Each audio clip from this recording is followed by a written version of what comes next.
everyone. Happy 4th of July. Happy Independence Day. I'm meteorologist Brittany Van Voorhees here for Live Weather Impact. I am back because Chief Meteorologist Brad Panovich taking a very well-deserved day off. I know he was at his conference last week, so you guys are stuck with me every day. But 4th of July is one of his favorite holidays, so we're going to let him have the day off and enjoy it. And thankfully, there's not a lot of crazy weather stuff to talk about. And even if there was, you know, I love talking to you guys about the weather. So let's first talk about local weather, and we're going to transition from local into a big story that's going to be talked about a lot across the Carolinas this weekend. So first things first, as we talked about last week, thank the good Lord that we had dry weather, because I'm telling you, I was actually very nervous about this. Models were very consistent.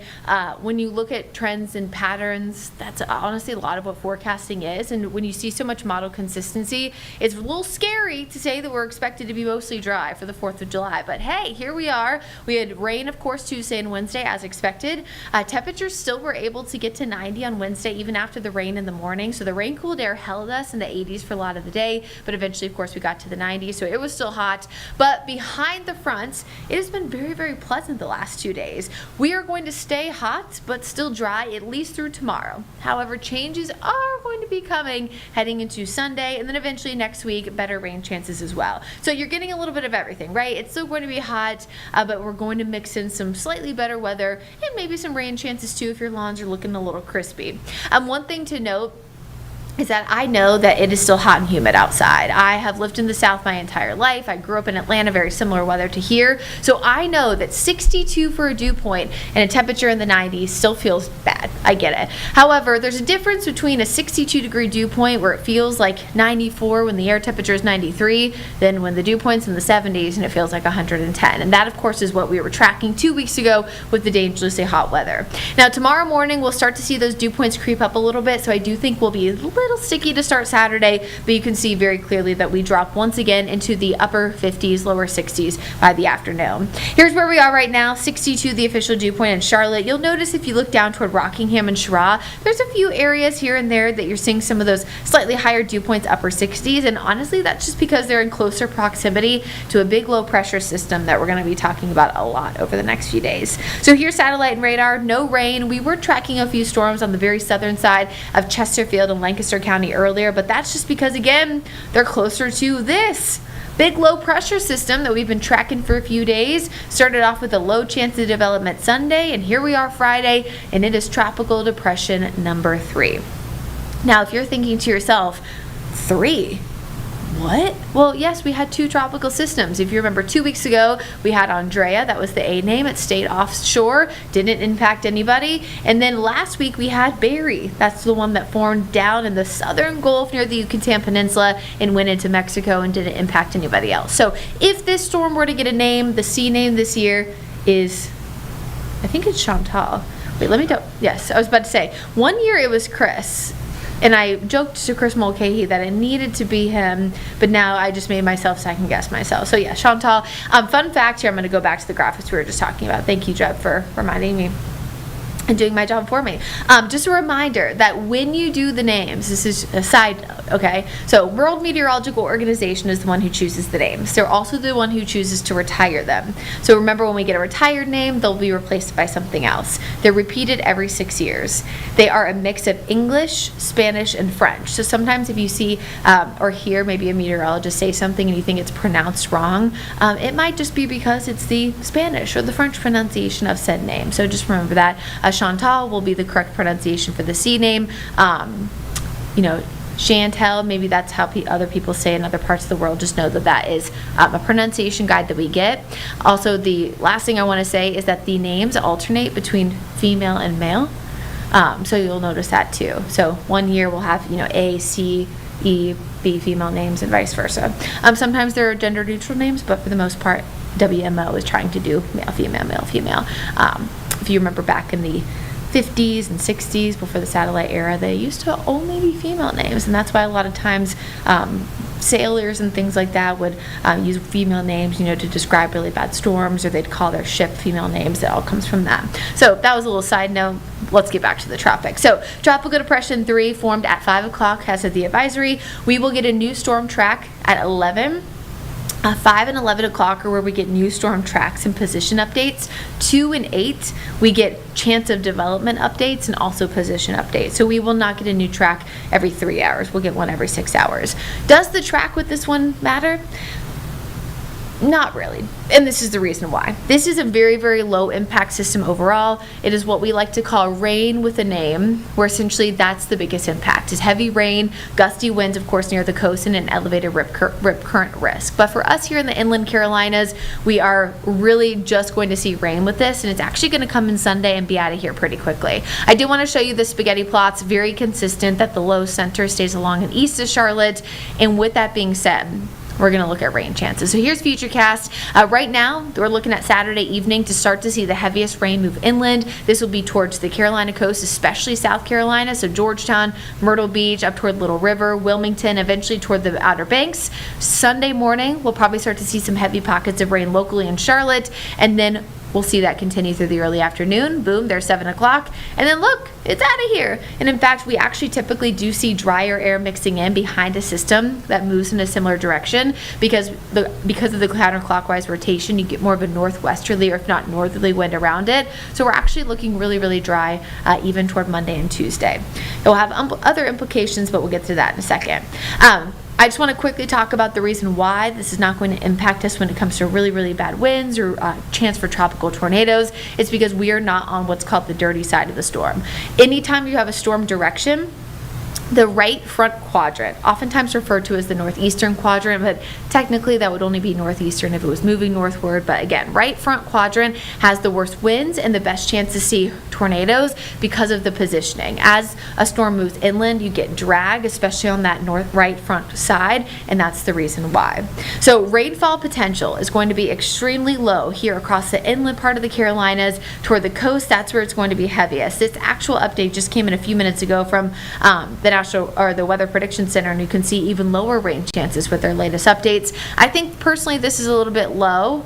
We'll talk more about this over the next few days. So rain, especially near the coast, heavy pockets of rain at times for inland communities here in the Charlotte area, high rip current risk from now all the way through toward Monday, and then eventually that turns moderate by Tuesday. The reason why we're showing you this, even though we do not live near the coast, is I did that Weather IQ, if you remember, a few weeks ago on rip currents. I know we ran it yesterday, I believe, on this show, and the National Weather Service in Morehead City, their meteorologist in charge, always talks about how only 20% of rip current deaths along the Carolina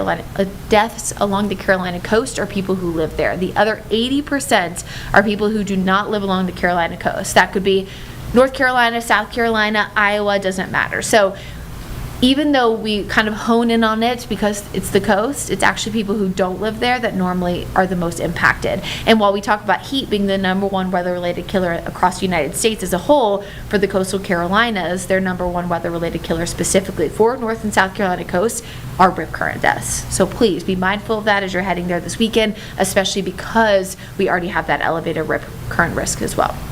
So here's your fireworks forecast for this evening. Dry, quiet, still warm. We are on a 16-day streak officially of 90s.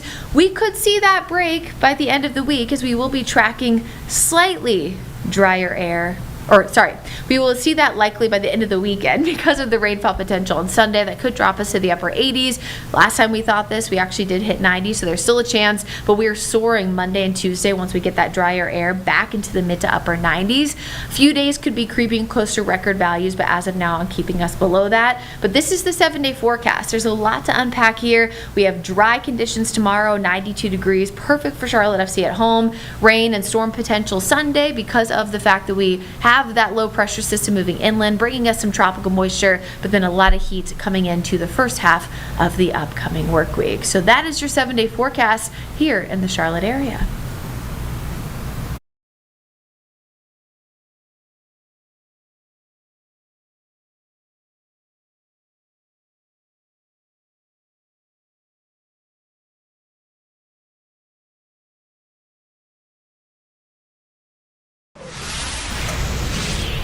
All right, you guys, we are back, and with us, Chief Meteorologist Tim Buckley from WFMY there in Greensboro. Hey, Tim. Hey, Brittany, good to see you today. How you doing on this 4th of July holiday? Oh gosh, we're gonna figure out my mic. It's Hear okay. you now. We can talk. I know we were about hot texting dogs about or this hamburgers earlier. or other things on this 4th of July. There we go. There we go. I remember we were texting about that earlier. I was like, I've never for used sure. the IFB. Hopefully you've had a good day so far. Yes. No, it has been great so far. How was yours? Yeah, it's good so far. You know, the weather is about as good as we've had in my memory in the Carolinas for the 4th in several years. You know, it's usually so hot and sticky, but those dew points are down a little bit, especially up here. So we're happy to have that and not stress about pop-up storms for those fireworks this evening, I think. I know, that's going to be so nice. My biggest fear always, you know, during a big holiday weekend is, you know, when we have bad weather. Like if you remember, what was that, 2 Memorial Days ago, we had cold air damming and it was like gross all weekend. It was in the 50s. So thank goodness the pattern has held. Yeah. Goodness gracious. Yeah, it's nice to see, especially, you know, after that pattern that we were stuck in for a couple of weeks where it was just pop-up storms like every day. We broke it just in time, so good I for know. us. So happy to have it. Okay, so I know you and Brad talked about this a little bit yesterday, but I want us to talk about inversions again for people who didn't necessarily get to talk about that yesterday with us, because it does look like, based on the ground clutter that we've been picking up from the Greenville-Spartanburg radar, that we are still under that inversion, which is going to impact people who are watching fireworks tonight or not loving the sound that the fireworks make. Yeah, it's interesting, and you know, we talked about this yesterday, and I'll give Brad credit. That wasn't something I was really thinking about all that much in the forecast, but when we got to the events last evening, and we did have a couple of fireworks shows, I was kind of watching some of our live feeds, and maybe y'all saw this down there too, but there was a lot of that fireworks smoke that was collecting really, really close to the ground. So maybe you've experienced this firsthand. You go out before to your neighborhood, and instead of that smoke kind of clearing really quickly, it just lingers and lingers and lingers. And the reasons for that, it has to do with how the atmosphere is either warming up or, in this case, cooling down. So I think part of it is that drier air that we've gotten in here over the last couple of days. Once we get to sunset tonight, that temperature is going to cool a little bit more quickly close to the ground than it will be above our heads. And so it makes this little stable layer or a stable bubble of sorts. So it kind of puts like a rooftop on that system, or on the air from kind of rising around. So when you're shooting fireworks off into the air, the fireworks go up no problem, but that smoke can kind of linger a little bit closer to the ground, and that's really not what we want to see. And this graphic, I think, really tells the story. And you guys talk about this a lot, Brittany, when it comes to sound or thunderstorms, right? It can make the thunder booms more boomy and louder, and in this case, I think the fireworks could be louder, and more importantly, that smoke, it could give people fits that have respiratory problems. And I think that you had a picture, right, that you wanted to show us, that you guys had, that you were able to catch from yesterday. I think we just saw that popped up a second ago. Could we go to that, Jeff? We're gonna Yeah, work. I think it's that one at the very We had one bottom. from Burlington from a tweet that I put up yesterday. It's If on, not, I don't know if you deal. can see that. It's on the what plate, it's actually. showing though is true. Like that firework goes up, and the smoke just kind of hanging close to the ground.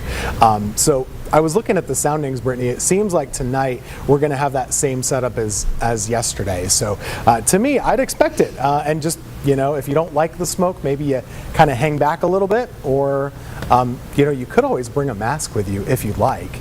Yeah. Some people use those masks when they're mowing the lawn, kind of like you did during COVID. You could bring it to the fireworks show as well.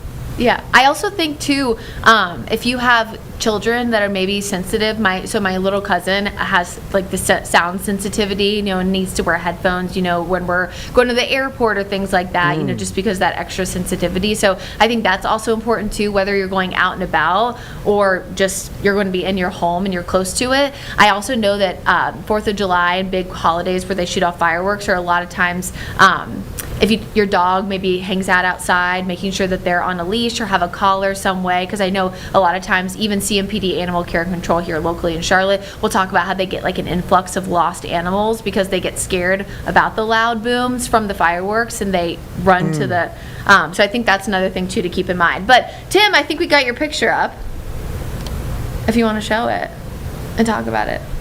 Yeah. There's a lot of negatives when it comes to fireworks, like you said, but here's that photo, and yeah, exactly what we were talking about. So you see here, this is in Burlington, North Carolina, so they had a nice little fireworks show over there. But you'll notice that that smoke, it's just kind of lingering, and really, it's basically staying at the tree line even. So it's not getting up even 100 or so feet. It's staying like 50 feet above the ground, which in this case means, man, if you're downwind, it's really thick and you're stuck breathing a lot of that. So if you're thinking about the shows tonight and where you're going to be positioning your lawn chairs, you might want to not be downwind and maybe kind of be upwind would maybe be better. So in other words, let that wind just blow that smoke away from you rather than towards you, if you have the option. You heard it here as a tip, I guess you could say, right? Tips and tricks, but not something that you have to do.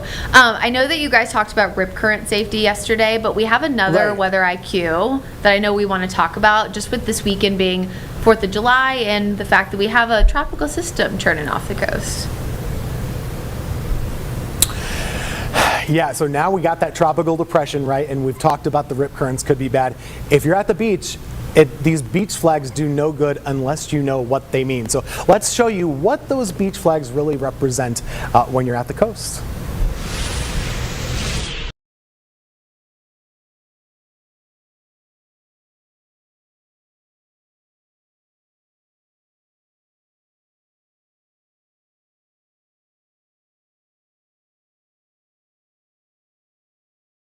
Let's raise your weather IQ. If you're down by the ocean without technology and didn't check the forecast before you left, look at the beach flags. Eric Hayden, the warning coordination meteorologist for the National Weather Service in Morehead City, says the NWS produces the initial forecast, then they rely on local officials to keep them updated on any adjustments. If conditions change, they will fly a different flag, but just as importantly, they will call us and we'll change our forecast.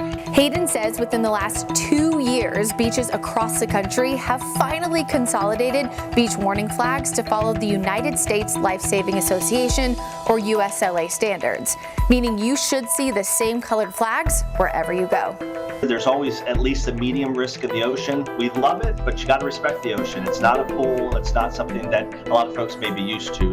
A yellow flag represents a medium hazard like moderate surf and rip currents. When flags are upgraded to red, you are not advised to go into the water due to high surf and strong currents. Double red flags are issued when water is closed to the public. In these cases, you can be fined or even arrested for breaking this rule. There is also a purple flag designation for dangerous marine life like man-of-war jellyfish, stingrays, or even dangerous fish. For WCNC Charlotte, I'm meteorologist Brittany Van Voorhees. I do want to give meteorologist Chris Mulcahy, one of our meteorologists, a shout out because some of that flag video was his that he took at the beach last summer for me so that I could have it. So it wasn't all just beach flag video that we had to pull from previous stories that we've done. That's super helpful and really good to know, right? Because not everybody goes to the beach all that often. Not everybody knows what these things mean. So if you know what they mean, hopefully you can take that better action. But one thing I would mention too is a lot of the beaches in the Carolinas, they don't actually have lifeguards. So in some cases, you might be going there without these helpful tools. And I can't speak for every beach everywhere, but I know some of them it's kind of swim at your own risk, and then others you have those lifeguards there to help you out. But every beach is a little bit different. They all do things a little bit differently in terms of if you're on your own or if you've got the help. So keep that in mind when you're planning your trips. I know some of the Wilmington area beaches have the lifeguards and some of the Brunswick beaches don't. So good thing to think about. Yeah, I think that is a good thing to think about, especially because it could be the difference between life-saving someone there and getting quick help from 911 or not. So it is 4th of July weekend, which means that about 11 years ago, we were dealing with a different kind of tropical system. I tell you, we don't think about hurricane season quite this early usually in the Carolinas, Brittany, but perfect segue. 11 years ago, we had a storm, and it was the A storm. So that means it was the first storm of the season overall, and it just so happened to hit North Carolina on 4th of July weekend. It was called Hurricane Arthur. You guys might remember this, you might not. It wasn't one of the bigger hurricanes in North Carolina history, but it does hold a pretty special distinction in our period of record. So what this is, we're looking at some video here from where it hit the hardest. It came ashore in the Cape Lookout area specifically. So think about the Crystal Coast, Emerald Isle, Atlantic Beach, Morehead City, those kind of areas, and upwards into the Outer Banks too. It did a fair amount of damage, right? So we see the damage to the dunes here. We have the overwash and all those things. But also in terms of wind speed, this thing went from a tropical storm up to a Category 2 with 100-mile-per-hour winds in just like 2 days. So this thing intensified pretty fast, and when it hit land, it actually hit with 100-mile-per-hour winds. So pretty impressive storm, and I think we have the graphic that shows the landfall location. So here you're looking at it in eastern North Carolina. This is kind of one of those classic coastal scraper kind of attracts, and part of the reason North Carolina gets hit so much is that we stick out like a sore thumb. So the Outer Banks stick out the most, they get hit the most, and then you have Cape Lookout, which is second, and then you have Cape Fear in Wilmington, which is next. This one kind of scraped the first two, and Wilmington was all right. But that was, for me, actually my first storm covered at the beach in North Carolina, so I was a fresh-faced kid out there with a microphone getting blown around. But Brittany, the crazy thing about this storm to me, as one that went through it, it only lasted, the bad part only lasted about 6 to 9 hours. It was basically just an overnight, and then the next day, the sun came back out and people kind of went about their business. So it was a really fast hurricane, which is unusual for us. I would be hard pressed though to think that, even though we don't think that this one is going to become a hurricane, but I feel like that we'll see a similar impact, at least here inland, across the inland parts of the Carolinas with Tropical Depression 3, because it looks like it's going to come inland toward the coast, provide obviously heavy rain for Charleston, likely, Myrtle Beach, those areas. But for us inland, it looks like we're going to get rain kind of smack dab in the middle of the day Sunday, maybe late morning, early afternoon. But by Monday, you'll literally probably forget that we had rain that came inland. And I know that's a lot of times why we talk about storms being rain with a name, because we have very, very little impacts depending on where they are. Yeah, I think that's right, and people were asking me. I got some questions today. Hey, I'm on vacation in Myrtle. I'm in Oak Island. Like, what do I do? And it's not the type of storm that you should really run away and evacuate necessarily, because the winds probably aren't going to be super high. Whatever hotels you're in are going to be able to handle it fine, but it's probably going to be a bad beach day for a day and a half, Saturday night through Sunday down there. And then for us, I think, Brittany, you and I were trying to figure this out today. Is what's that cutoff line of the rain going to be? How far west does it get? Is it into the foothills? Is it stopping at Charlotte, stopping in Greensboro, or does most of the rain even stay east of us? We have our models that we can look at and we can show you, but as we track these things over the years, we know the models are never exactly right, and we've only just figured out that storm center from a couple hours ago when the hurricane hunters were in there. So I'm kind of curious to see if our data, when we show it on the 11 o'clock tonight, is it going to move a little bit, and will the rain still be over us scattered, or will it be a little east of us? I'm not sure your opinion on that, but I wonder if it might shift a little bit.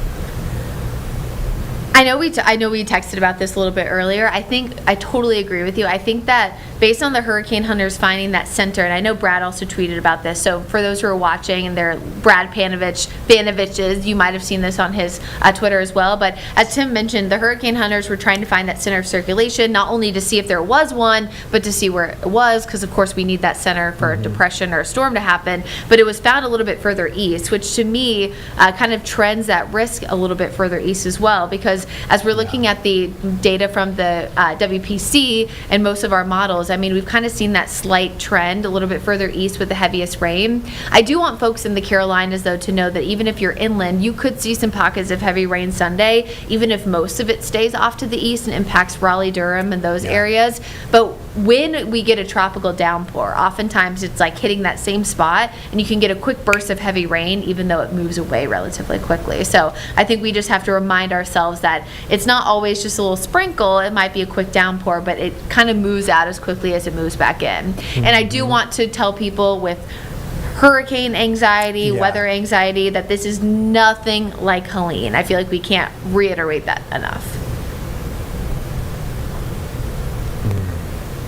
That's such a good point, and this is probably, it is our first tropical threat since Helene, and totally off base, not the same storm at all. In fact, Brittany, we probably had several days recently, last week, earlier this week, where the weather was already worse than it'll probably be on Sunday for a lot of folks. So that hopefully can be some comfort there. I was looking at the spaghetti models. Jeb, I have them on my weather graphics if you want to pull them up. If not, that's fine. But they're clustered a little bit to the east of us at this point, and we'll see if that kind of holds true. We're looking at them there, and when we talk about these, we call them the spaghetti models. If you're a weather geek watching this show, you already know that. If not, we call them that because each computer that runs a simulation, they're all tweaked just a little bit, and we're trying to figure out, what are the range of possibilities, so to speak. And when you throw them up there, it just looks like you throw spaghetti on the wall, and that's what we're looking at. But in this case, they all kind of agree it's going to go inland to some degree and turn, but they don't necessarily agree on how hard that turn will be. So we'll get more information later on, but at this point, plan on at least an on and off again rain on Sunday, and probably not much wind. It doesn't look very windy to me. Yeah. I feel like the maximum wind gusts, even near the Carolina coast, look to be close to tropical storm force, maybe around 40, and that was it. I think the biggest impact, of course, like we mentioned before, for the coastal Carolinas will be the rip currents. Jeb, if you want to pop up the 7-day rainfall outlook, we showed it a little bit earlier, but Tim, I know that you've seen this too. But it's the what we call the QPF, the potential for precipitation. I mean, it still keeps us clustered in that same area, with seeing the heaviest rain near Myrtle Beach, Wilmington, Raleigh, and areas east. As you mentioned, poor Outer Banks, they stick out like a sore thumb, which means there's probably a better chance that they're going to get doused with that heavy rain regardless of where that center is. But you saw the spaghetti plots that Tim showed a second ago. Even the ones that were their farthest left still had the center right near the triad and right near Charlotte. So regardless, that means the heaviest rain is still going to be east, even if it trends toward those most western parts of the spaghetti plot. So at this point, I think folks should be prepared for rain on Sunday. Rain with a name, but it'll move in as quickly as it moves out. So I just want people to know that this is not going to be a prolonged issue, and could be out of here pretty quickly.